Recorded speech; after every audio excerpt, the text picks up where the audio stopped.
This reading has been involuntarily brought to you by the Church of Scientology, and voluntarily by the meme group known as Anonymous. Suppressive person, often abbreviated SP, is a term used in Scientology to describe the antisocial personalities who, according to Scientology's founder L. Ron Hubbard, make up about 2.5% of the population. A statement on the Church of Scientology website describes this group as including notorious historic figures such as Adolf Hitler. The term is often applied to those whom the Church of Scientology perceives as its enemies, i.e. those whose disastrous and suppressive acts are said to impede the progress of individual Scientologists or the Scientology movement. One of the reasons Scientology doctrines portray suppressive persons as such a danger is that they are supposed to make people around them become a potential trouble source, abbreviated PTS. Scientology defines a PTS as a person who is in some way connected to and being adversely affected by a suppressive person. Such a person is called a potential trouble source because he can be a lot of trouble to himself and to others. PTSs are said to make up 20% of the population. As with most Scientology terminology, suppressive person was coined by L. Ron Hubbard. Ruth A. Tucker, in her book Another Gospel, Cults, Alternative Religions, and the New Age Movement, wrote that the concept appeared to have first been introduced into Scientology in the 60s, as membership grew and as authoritarian control increased. Tucker notes that many of those who joined Scientology during this period were well-educated people who prided themselves in independent thinking, who struggled with the idea of allowing any other individual to completely dominate their opinions. Many of Hubbard's early writings on suppressive persons focus on their alleged responsibility for poor management within the Church of Scientology.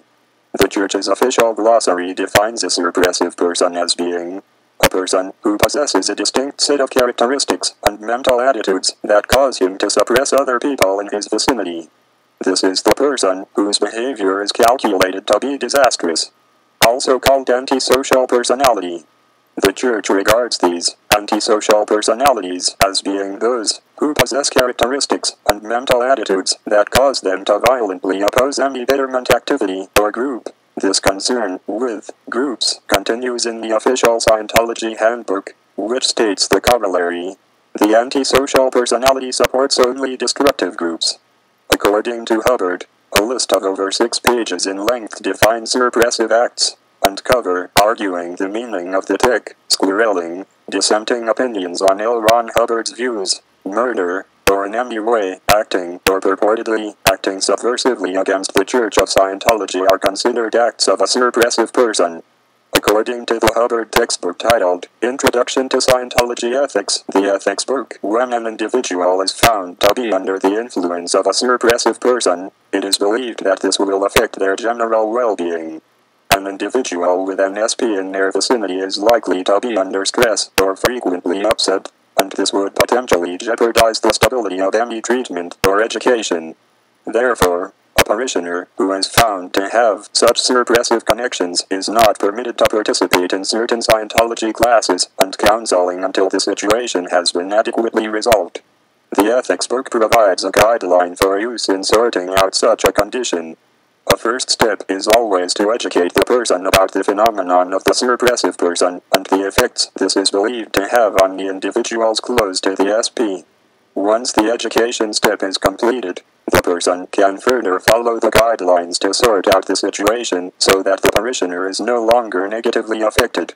If after reasonable attmp.t.s have been made to handle the situation to no avail, the parishioner may take the option of disconnecting from the SP.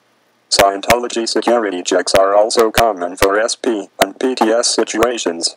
In the Scientology ethics book, disconnection is defined as a self-determined decision made by an individual that he is not going to be connected to another. It is a severing of the communication line.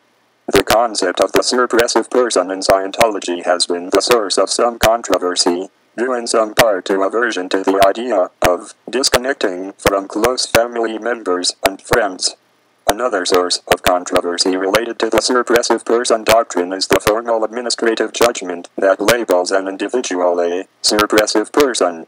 This is known as an SP Declare, and is issued as a church ethics order. Presently, an SP Declare needs to be approved by the International Justice Chief, IJC, who resides in the Church of Scientology International Headquarters in Los Angeles, California. Non-Scientologists can be, and have been labeled as suppressive persons. A suppressive person is one who has been responsible for suppressive acts, defined by Hubbard as being the overt or covert actions or omissions knowingly and willfully undertaken to suppress, reduce, prevent or destroy case gains, and or the influence of SCM non-activities, and or the continued SCM success and actions on the part of organizations' actions and Scientologists. Similarly, entire groups could be declared suppressive. Suppressive groups, in Hubbard's view, were those which seek to destroy SCM, or which specialize in injuring or killing persons or damaging their cases, or which advocate suppression of mankind. Under this broader definition, suppressiveness included more than just publicly opposing Scientology. It also included any group supporting activities to which Hubbard was strongly opposed, especially psychiatry. Hubbard considered reporters and government agents to be members of suppressive groups. There are no good reporters. There are no good government or SP group agents. The longer you try to be nice, the worse off you will be. And the sooner one learns this, the happier he will be. The Church of Scientology maintains a central list of ex-members and splinter groups formally declared to be suppressive. In an executive directive of '92, the Church's International Justice Chief lists over 400 groups and over 2,300 individual people considered to be suppressive. These comprise individual ex-Scientologists and breakaway groups regarded as hostile or heretical, such as Erhard Seminars training. In a lecture he made on 19 July 1966, L. Ron Hubbard expressed concern about the possible abuse of the SP label in respect of those who are otherwise good citizens and contribute to civil society. You should upgrade your idea of what an SP is. Man, meet one sometime. A real one. A real monster. Well, in all the time we've been around here we only had one SP that I know of. One real SP that was on staff. And I don't know of another single SP that we've ever had on staff. Isn't that interesting? You see all these SP orders, and so on. Don't throw it around carelessly, because this is a very exaggerated condition, SP.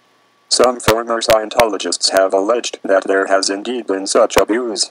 For example, Dan Corridan describes seeing Scientology franchise holder Gary Smith declared suppressive on the spot during the October 1982 Mission Holders Conference, simply for not obeying a shouted order to change his seat.